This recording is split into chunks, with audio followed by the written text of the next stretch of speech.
Poner el dedo en la llaga es investigar, informar, cuestionar y desafiar sin miedo al poder económico y político. Enaltecer la cultura, la educación y la innovación para generar sociedades libres. Te invitamos a ser parte de este cambio, donde todas las voces se escuchan. Con Adriana Delgado. Abel Hernández Mejía, chef corporativo del grupo Culinaria Chic. Hablar de usted es hablar de trayectoria, de fe, de pasión y de mucho amor a la cocina. Su madre, su esposa, Nacheli Martínez, pues son chef, y sus abuelas también. Así que preguntarle de dónde le viene el gusto por los sabores y los colores mexicanos y sobre todo por el arte de cocinar, me quedaría corta. Sí, la verdad es que hay una gran trayectoria y sobre todo un gusto que va, creo que precediendo muchas cosas en la familia por la buena cocina y la buena compañía. Pero ¿cómo inicia? Me imagino a usted de niño agarrando un jitomate, una cebolla, viendo a sus abuelas cocinar, a su madre. ¿Cómo inicia su pasión? Pues yo creo que la pasión siempre la hubo, ¿no? Empieza desde que naces y tienes este gusto extraordinario por la cocina, por los sabores y por el deleite con los demás.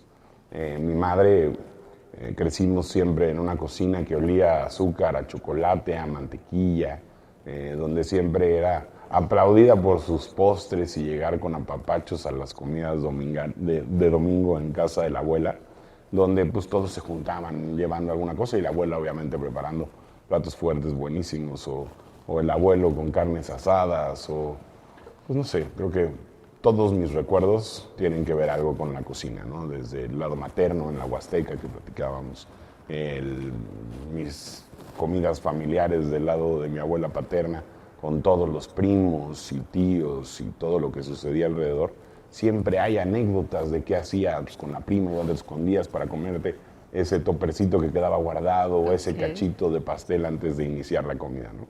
Qué interesante, porque uno no se da cuenta cuando pues ves a los jovencitos, a los niños de 10 años, 9 años, que ya les empieza ese sentimiento, esa emoción. Ahora se escribe mucha poesía en función de la cocina, pero para usted, ¿qué era? ¿Qué leía? ¿Qué veía? ¿Cuál era Pues digo, todos los días ves. Su medio ambiente, Abel? Ves cosas alrededor de esto, ¿no? Te das cuenta desde niño que eres pues, más antojadizo y estás pensando en qué vas a llevar mañana de lunch, qué vamos a desayunar, qué vamos a comer, qué vamos a cenar, quiénes vienen, si hay visitas, qué hay en la mesa de botanas y demás, qué se les ofrece tomar. Mi abuelo era un directivo en Pemex, en la época de oro de Pemex. Y mi abuela pues tenía esta posición medio política también de atender a las demás esposas de los otros ingenieros. Y siempre habría cositas pues extraordinarias, diría yo, porque no eran de todos los días. Un quesito brie, habían un poquito de foie gras, o había algunas cositas que de repente te daban un manazo porque no era para los niños, era para los adultos. Niño, ¿qué hace usted aquí en la sala? Pero veías el momento en el que salía el plato y llegabas a la cocina a tratar de probar esas delicias que eran únicamente para los invitados y las visitas, ¿no? Después se graduó usted como licenciado en Administración de Hoteles y Restaurantes por el Centro de Estudios Superiores de San Ángel. Es correcto. Ahí ya empieza a formalizar esta pasión. Sí, empecé estudiando Comercio Internacional en el Tecnológico de Monterrey. Después me cambié a la carrera de hotelería, que estaba muy ligada a la parte administrativa, pero sin embargo tenía una carga de materias culinarias también muy padre, y eso creo que terminó por explotar, que era algo que me gustaba mucho. Generalmente se piensa de una forma muy equivocada que la cocina es para las mujeres, y más en un país como este. Yo creo que ha ido cambiando mucho. Del patriarcado sí. Y del machismo. Al final todavía hoy vemos una generación de cocineros chapados en otra década, donde todavía no les gusta que una mujer dirija una cocina, que una mujer les diga qué hacer. Todavía hay esas barreras, tratamos de filtrarlos, porque al final pues somos un equipo muy incluyente, donde al final pues también tenemos mujeres tanto dirigiendo la sala, en puestos gerenciales, y también en puestos de liderazgo, ¿no? Como todo el staff administrativo. Sin embargo, la cocina, pues se creyó muchos años que también era un tema muy masculino en el tema comercial. Okay. Porque al final es una batalla todos los días, la temperatura, las horas en la cocina, el esfuerzo, sacar charolas pesadas del horno. Entonces realmente era un trabajo que se consideraba de mano de obra, donde había otro hombre que le gustaba gritar, donde el trato era militar, ¿no? Realmente por eso es la figura del chef, por eso había picos que se usaban, diferentes colores según tu rango, y la disciplina pues era lo que reinaba, ¿no? Por eso creo que de alguna manera se excluía a las mujeres para tratar de no ofenderlas o no entrar en un trato pues, desigual, ¿no? Ajá. Y ahora pues no, las cosas han cambiado mucho. Al final hoy no podemos dirigir la cocina como se dirigía antes, se ha vuelto un tema mucho más laxo y mucho más tranquilo, y la gente hoy pues ya no está dispuesta a lo mejor a llegar a esos niveles de exigencia como antes sabía. A ver, ¿qué tan importante es la preparación en esta carrera que usted ejerce? Porque muchas veces dices, pues yo soy buena cocinera, sí, pero de ahí a manejar una cocina con profesionales es muy diferente. Muy diferente. Yo que todo el mundo piensa y dice, ay, qué rico cocino, muy padre. Exacto. Y cocinar creo que puede ser una pasión. Y quiero poner un restaurante. Esa es una palabra que hemos escuchado muchas veces. Incluso fue lo que nos empezó seguramente a motivar en algún momento para estudiar eso. Sin embargo, sí es un sueño difícil, sí es una carrera muy exigente, y de prepararte unos huevitos revueltos muy ricos y unos hotcakes muy lindos, o preparar una pasta para tu familia, con el tiempo y la dedicación y el amor es una cosa, pero realmente hacerlo como profesión, donde lo tienes que hacer de manera repetitiva durante 10 horas diarias por lo menos, y sin que sea probablemente la gente que más amas, pues probablemente cuesta mucho más trabajo. Y entonces se vuelve un tema donde la disciplina, la exigencia y el repetir todos los días lo mismo y hacerlo mejor todos los días, pues sí es un gran trabajo que te exige haber sido capacitado, entendido. Hay técnicas culinarias que se tienen que saber, la preparación es mucha, el tema cultural para poder crear, cómo conoces sabores, dónde has viajado, en qué mesas has comido, porque realmente es un acervo infinito, ¿no? Realmente son años y décadas de gente cocinando con pasión, probando y experimentando, que hoy hay documentación para leer toda una vida, ¿no? Ahora, el estrés, como bien lo dice usted, en la cocina es un tema que requiere muchísima templanza. Pero una cosa es, bueno, participar en una cocina y además ser el empresario. O sea, ¿cómo se mide eso? O sea, saber que es tu cocina, pero que además la tienes que hacer producir. Pues realmente es otra historia. Yo creo que hasta que alguien emprende un negocio se da cuenta de lo importante que es, ¿no?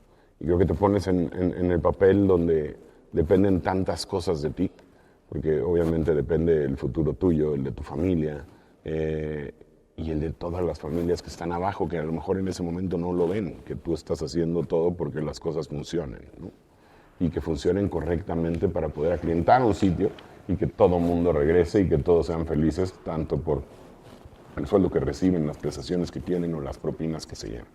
Sin embargo, pues sí, es un trabajo que exige que muchas veces esa idea de, ay, wow, qué padre que estás en la cocina y qué padre que haces cocina, pues la realidad es que es un negocio.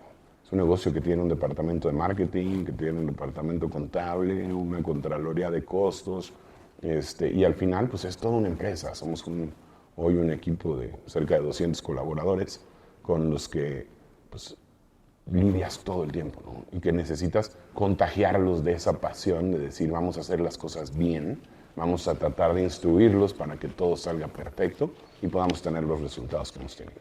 Ahora, la innovación, ¿qué tan importante es entre la innovación y la cocina tradicional?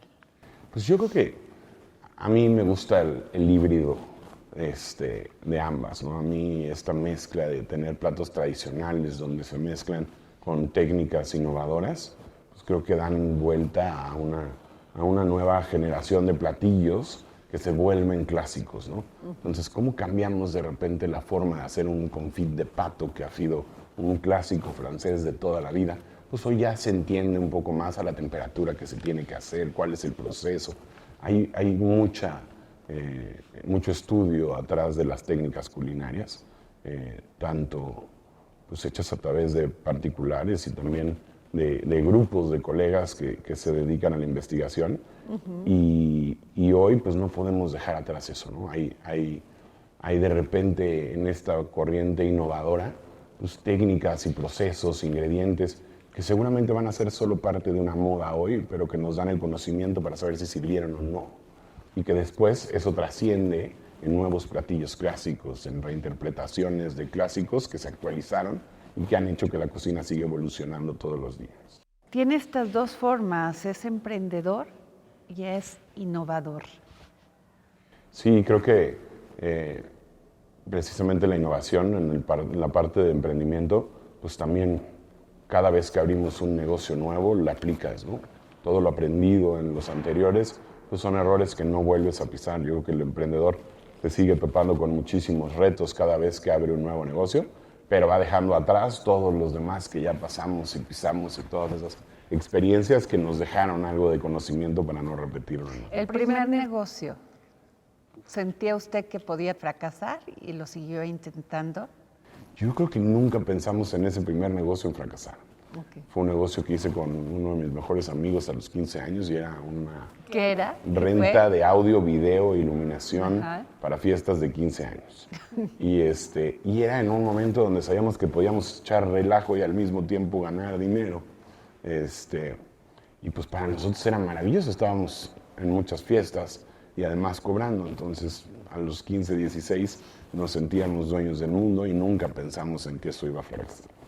Pero ya poner un restaurante formal. El primer restaurante vino... ¿Cuál fue? Antes de terminar la licenciatura, se llamaba C25 en Condesa. Ajá. Y fue un negocio que también tuvimos 30,000 problemas para poder abrirlos. Una vez que lo abrimos, fue un negocio que empezamos mi esposa, una persona que nos ayudaba en barra, Hilario, Marta, una asistente que teníamos, y otra persona que nos ayudaba en la cocina. Y éramos todo el staff para abrir un restaurante que cambiaba el menú todos los días, que ofrecíamos lo que se nos ocurría. Entonces, veníamos ahí sí de un muy mal negocio, de una empacadora de carnes frías, mi esposa y yo. Entonces, cuando llegamos a y vimos que tiene la bondad del restaurante, de al final siempre dejarte por lo menos para comer, para llevar alimento a la casa y decir, no pasa nada, tienes en dónde estar, tienes con quién convivir, tienes para comer, para comprar comida y hacer feliz a 2 o 3, y así nos fuimos. Y pues, sin darnos cuenta, unos meses después estuvimos ahí en una revista muy famosa aquí en la Ciudad de México, y la gente entraba con esta guía de restaurantes en la mano a buscarnos, y fue donde nos empezamos a clientar mucho. Ahora, esto es bien importante porque el primer negocio es a veces muy frustrante, lo que usted dice, tantas trabas para poderlo abrir. Y es lo que sigue pasando, el tema burocrático, el tema de que le quita a los emprendedores, a los empresarios, las ganas de abrir un negocio. Sí, también eso se aprende, porque es que vivimos en un país complicado para el tema de los emprendedores. Los procesos y temas burocráticos para poder abrir en una propiedad un centro de consumo o un restaurante es complicadísimo, y además hay 30,000 procesos que hay que hacer, licencias y permisos que hay que obtener, cuando pues realmente se podía simplificar mucho y hacer un organismo que los autorice y avale a todos, ¿no? ¿Usted cree que se podría simplificar, sobre todo cuando es un lugar donde vendes comida? Sí, es que simplificar no quiere decir bajar la guardia. Okay. Yo creo que tenemos que seguir preocupados por la salud y tenemos que seguir preocupados por el medio ambiente, y tendríamos que tener una licencia de funcionamiento, pero creo que una podría unificar a muchos de los otros trámites. Sin embargo, cuando los desprendemos y los mandamos a diferentes organismos y tratamos de que el empresario vaya haciendo este recorrido por toda la ciudad y las dependencias de gobierno para poder tener un trámite, pues creo que si se unificara y se cumple con los mismos lineamientos, podría ser mucho más fácil. En el caso, por ejemplo, de Estados Unidos, ellos abrir el restaurante es lo más fácil. El problema es mantenerlo abierto. Porque ahí es donde entonces sí hay evaluación de higiene, salubridad, servicio, operación, horarios y demás. Pues realmente los pecados son dentro de la operación, no previos a, ¿no? Aquí hay mucho debate sobre eso, que se premia más la informalidad que a los que hacen todo un proceso para lograr que su establecimiento esté... Pues al final siempre ha sido un problema en el país, ¿no? El comercio informal pues, no es la receta ideal para hacer crecer un país. Sin embargo, pues sí, para crecer a veces la economía, pues sobre todo de estas familias que no tienen para comer y que no tienen la oportunidad y que no muchas veces es porque no tienen acceso a un crédito, porque no tienen la idea para poder hacer comercio formal y a lo mejor comprometerse con ciertas cosas. Para ellos es muy fácil llegar y poder sacar un puesto y trabajar y vender, y creo que hoy es una forma de vida de muchos mexicanos, ¿no? Abel, usted ha recibido muchos reconocimientos, o sea, si los leo terminaría el programa. Sí, Esto habla de su trabajo, de su pasión, de su trayectoria. 5 restaurantes, ¿no? Por hoy 5 restaurantes, tenemos otros varios. Pero de Grupo Culinaria. De Grupo Culinaria Chic. Siempre la comida ha estado como en este halo de pasión, de emoción y muy cerca del arte. No, es un arte.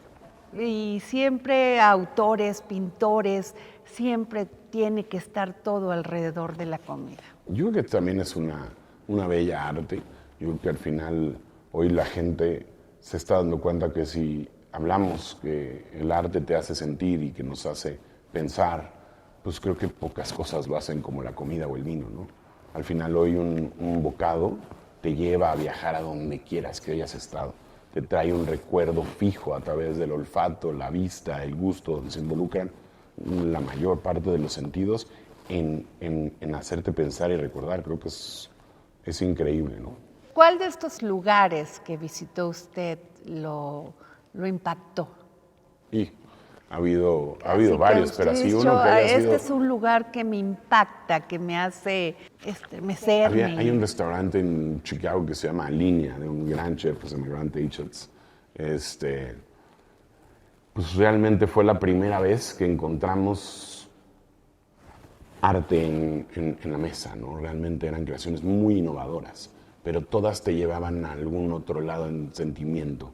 Desde un globo inflado con helio, con diferentes sabores que nos hacían reír, romper el hielo a mi pareja y a mí, pues te diviertes, ¿no? Y después te das cuenta que sigue de eso un bocado espectacular que se derrite en la boca y que te trae una explosión de trufa, de repente negra, y que dices, wow, y llega otro tiempo, y de repente quitan la mesa y sale el chef a tu mesa y empieza a dibujar una obra de arte encima de la mesa y después te dice buen provecho.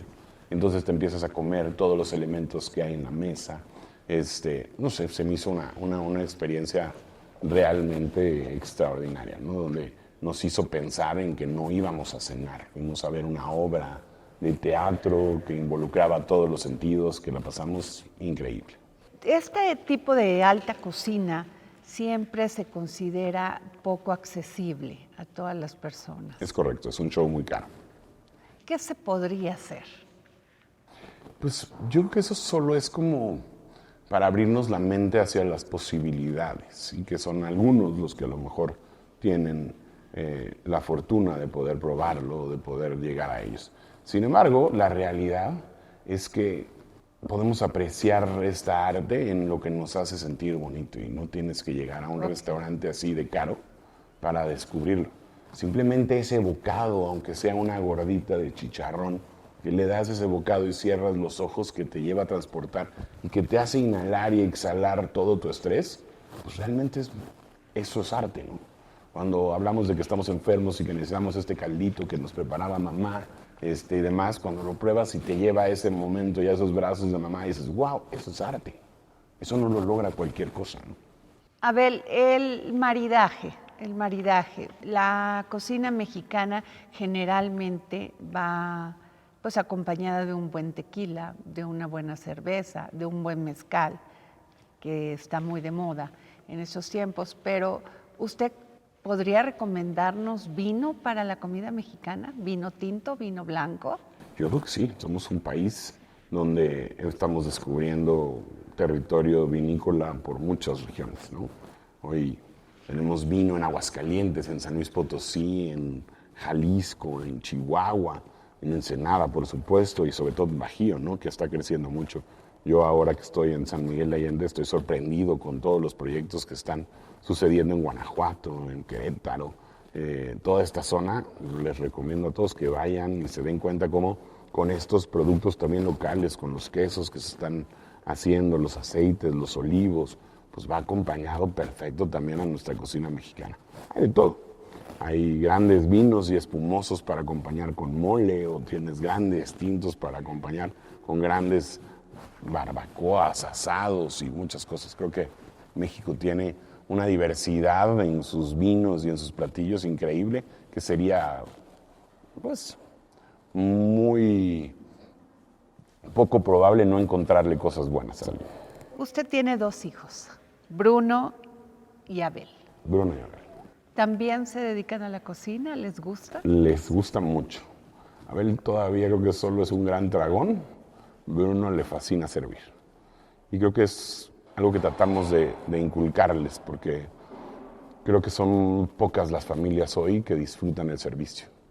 Y creo que hoy eso se ha ido perdiendo mucho. México siempre fuimos considerados un país donde todo el mundo dice es que tienen el mejor servicio.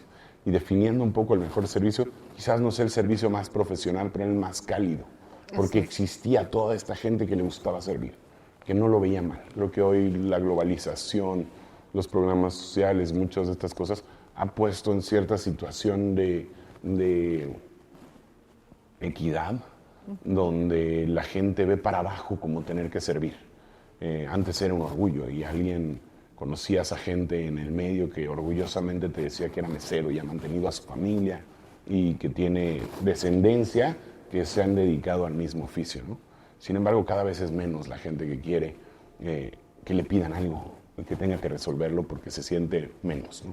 Entonces, pues tratamos de hacerle sentir a nuestros hijos lo bonito que es hacerle bien a los demás y ayudarlos con algo. ¿Y por qué te tendría que dar pena decirle que te ofrezco de tomar? Te puedo ofrecer otra copita. Es lo mismo que haces en tu casa con tus papás. ¿Por qué no lo podías hacer con estos invitados? Eso es un punto muy importante porque muchas veces se prefiere incluso de una buena comida el servicio sea impecable.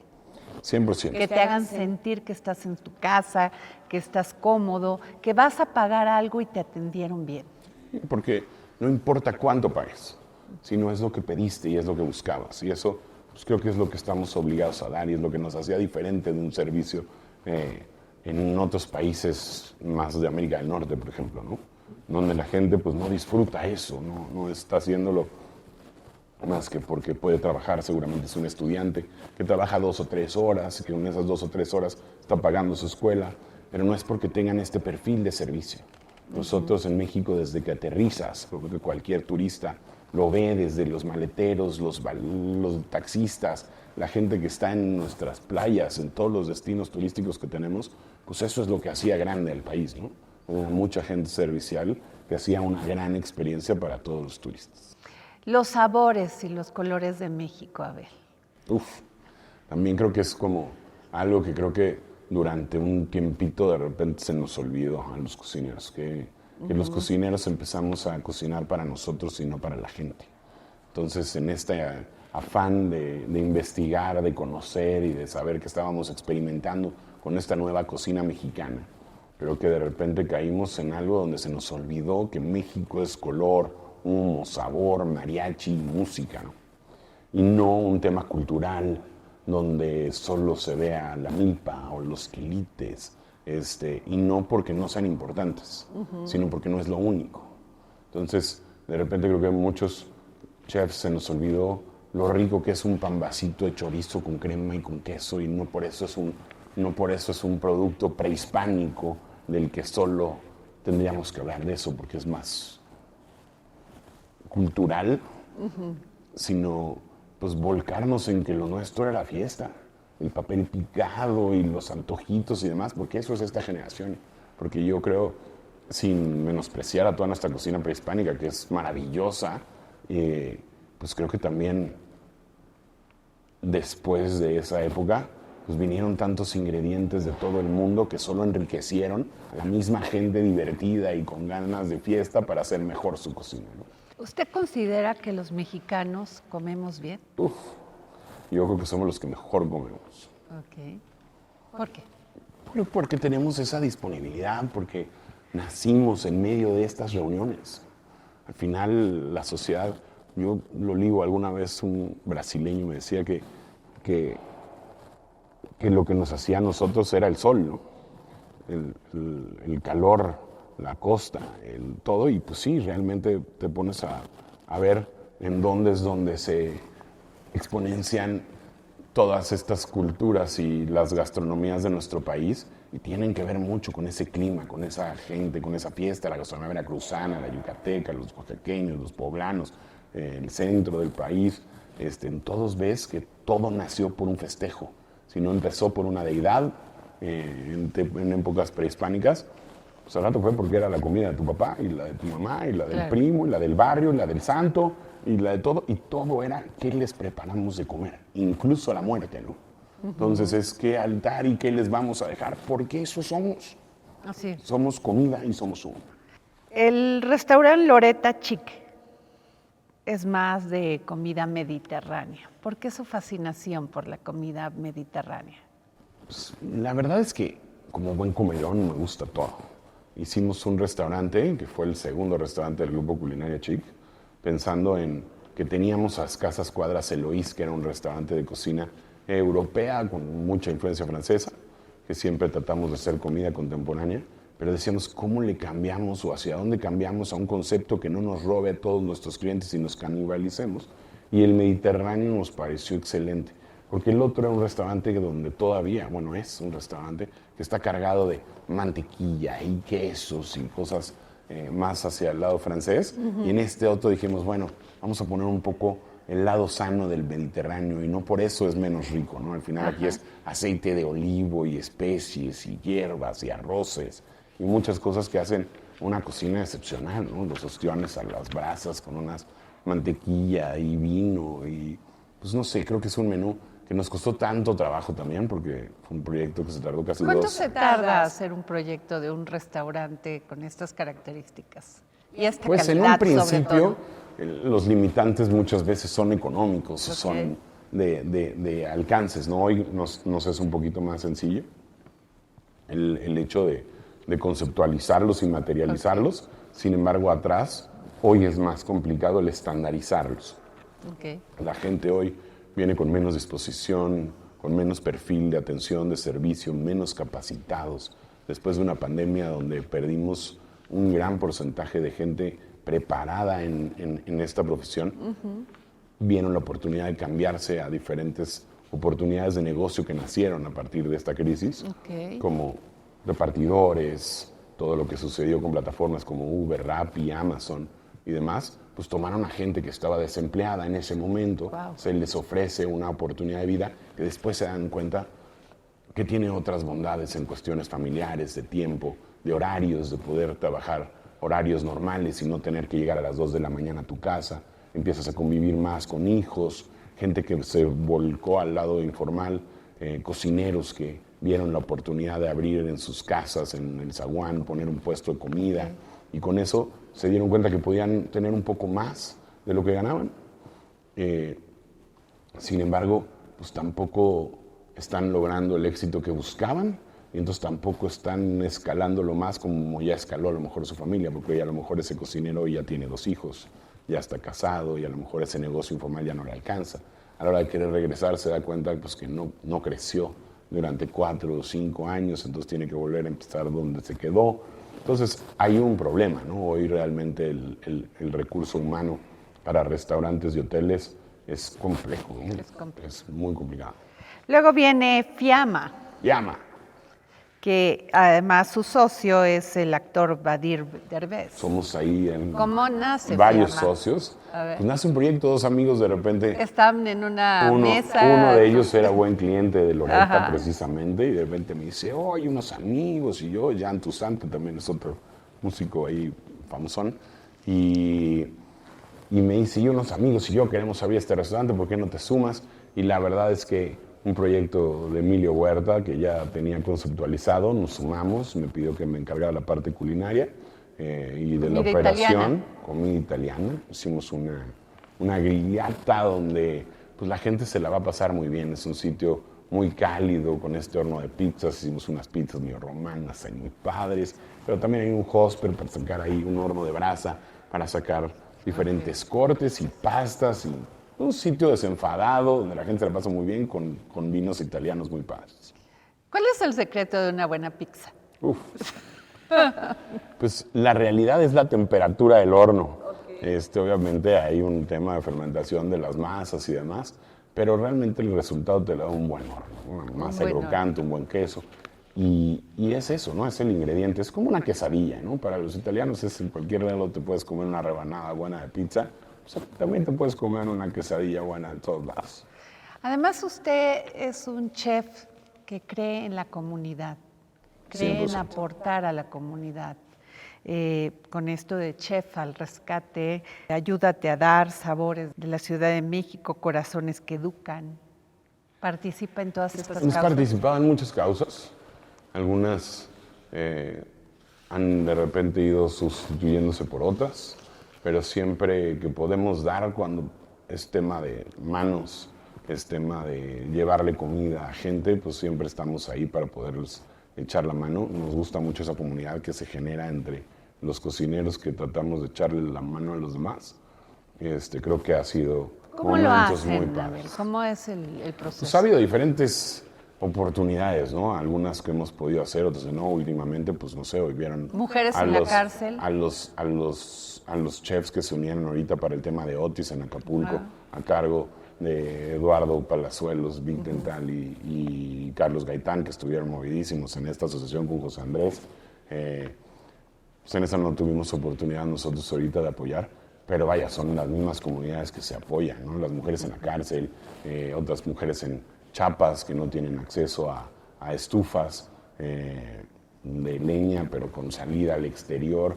Hay familias que se mueren por intoxicación de dióxido de carbono y otros gases porque pues, están calentando sus casas con leña, ¿no?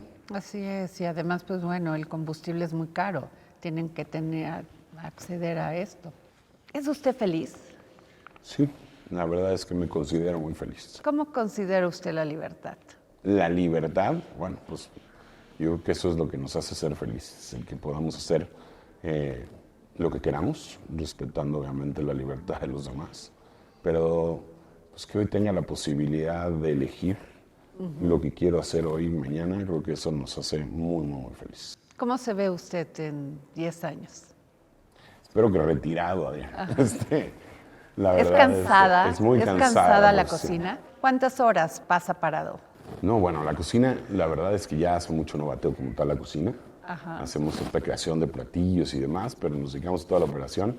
Pero pues un día normal, pues, yo sí, por lo menos 8 o 10 horas parado. Es que eso es una de las quejas de los Y chefs. sentados otras 8, ¿eh? Y el estrés de estar viendo que los platos salgan perfectos. Y los platos, y las copas, y los vinos, y las mesas. Me y- imagino que cuando lanzó usted su primer restaurante, eso era vital. Ahora, ¿cómo le hace para poder dejar ese estrés y pensar que todo va a salir bien tal cual es? La verdad es que el multiplicarse es muy complejo. ¿Delegar? Delegar es que es muy complicado. ¿Lo logra? Me encanta, trato. Sí, delegamos muchas cosas, no podía decirte que no, hoy son 5 restaurantes, así que pues, sí tendría que estar delegado algo. Sin embargo, pues te digo, ha costado mucho trabajo salir de esta crisis de pandemia, y tratar de llevar a las marcas otra vez a su promesa de marca. Yo te puedo decir que hasta hoy Eloís está en ese mismo lugar donde estaba antes.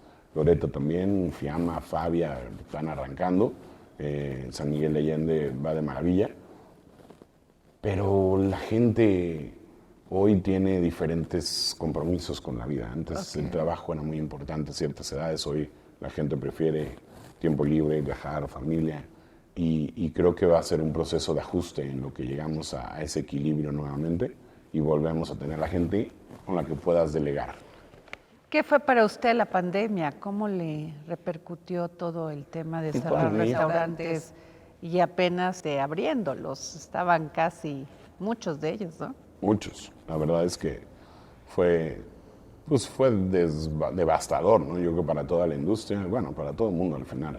Pero en un principio pues se oía mucho de los restaurantes, ¿no? ¿Por qué? Porque eran los primeros en cerrar las puertas y cerrar su profesión y no hacer nada, por lo menos sí, fueron el sector más golpeado. Que eran 3 meses, ¿no? Entonces esos 3 meses decías, bueno, pues nadie veía que venía, ¿no? Y cuando decían, bueno, es que hay que aguantar, y hay que aguantar a todo el personal, y hay que hacer que todos puedan pasar esta mala racha, y resulta que la racha no se volvió de 3 meses, ¿no? Entonces, pues yo perdí casa, ahorros, personal, negocios, cerramos 4 negocios y nos quedamos todavía con deudas en bancos. Al final pues son negocios financieros donde involucras diferentes créditos para poder seguir creciendo, liquidas uno, te drogas con otro y de repente pues traes un trenecito con 4 o 5 vagones y de repente ¡pum! Topan con pared y de repente pues, tu venta cae a 0.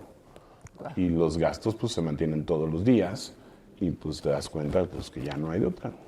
Y pues eso nos hizo pues reestructurar muchas cosas, volver a pensar si queríamos volver a hacer esto, si no queríamos volver a hacer esto, si nos íbamos a volver hippies y nos íbamos mejor a vivir a una playa y poníamos unas enramadas y hacer lo que nos gusta, ¿no? Es decir, tanto esfuerzo y decir llevo 20 años y todo sirvió para nada.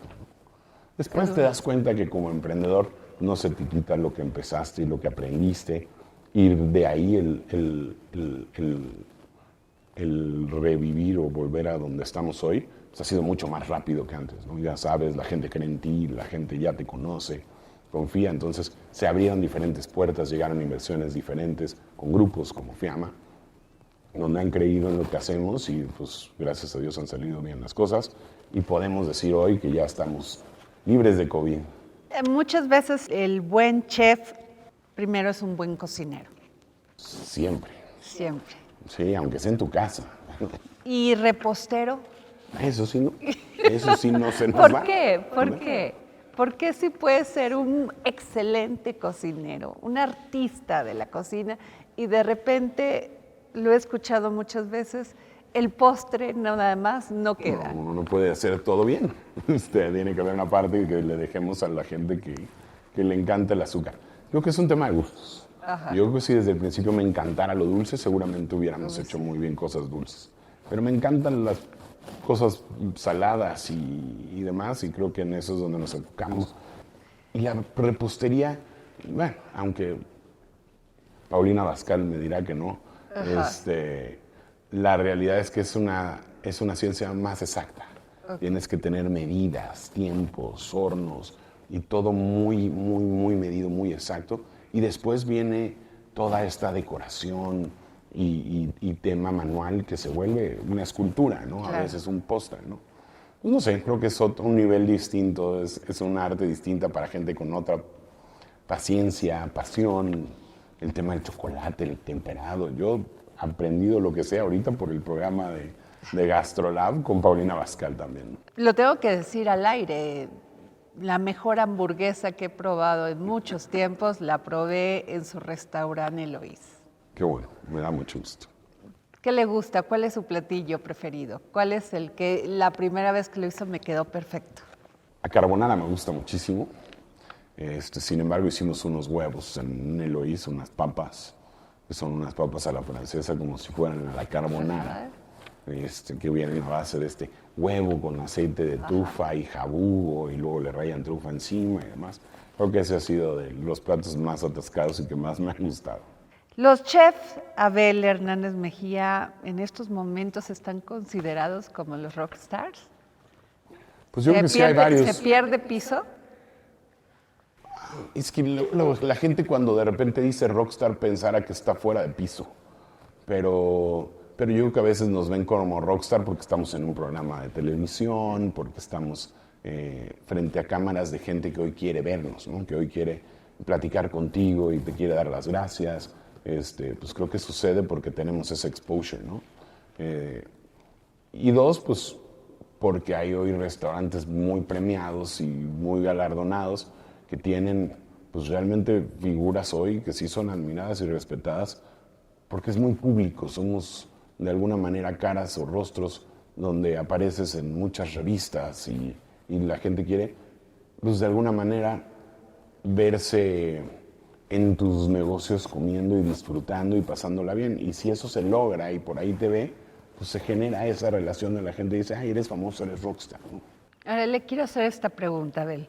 Cuando a usted lo invitan a comer, a cenar, ¿es como los arquitectos que ven una casa y dicen, a lo mejor aquí le faltó una columna de más?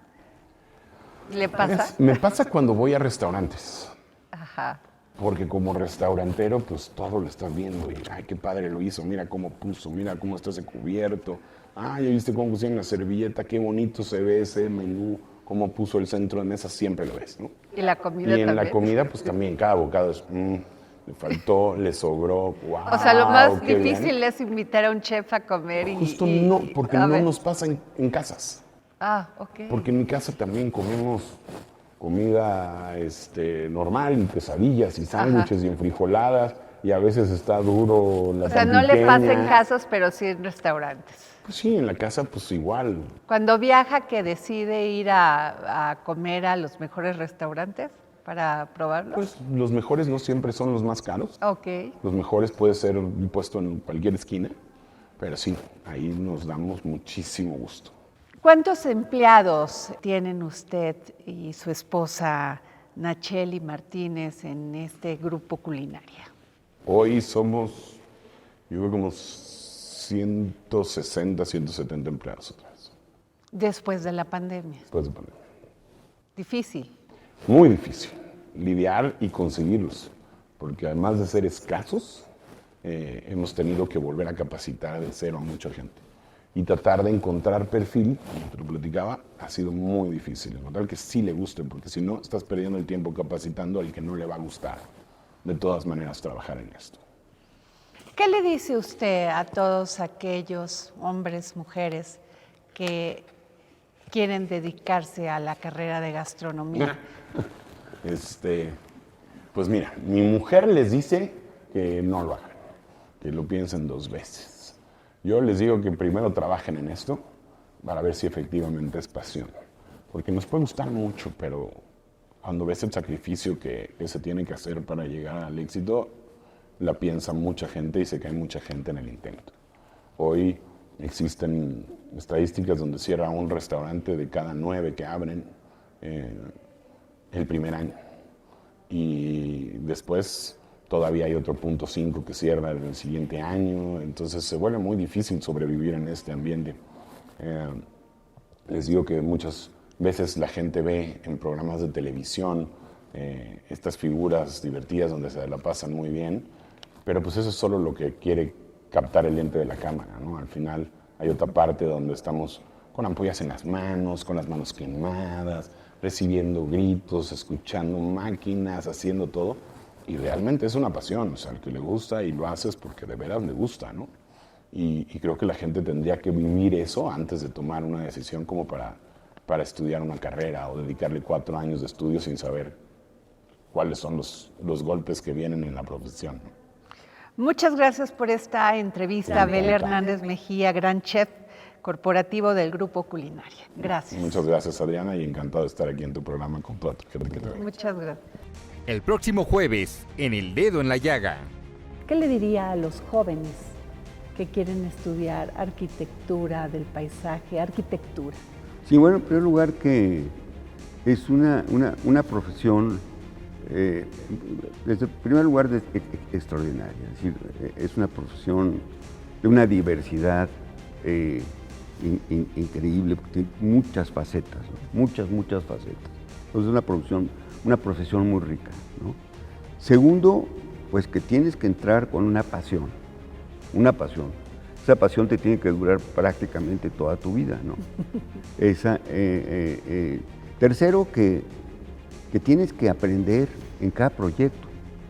Cada proyecto es una enseñanza impresionante, ¿no?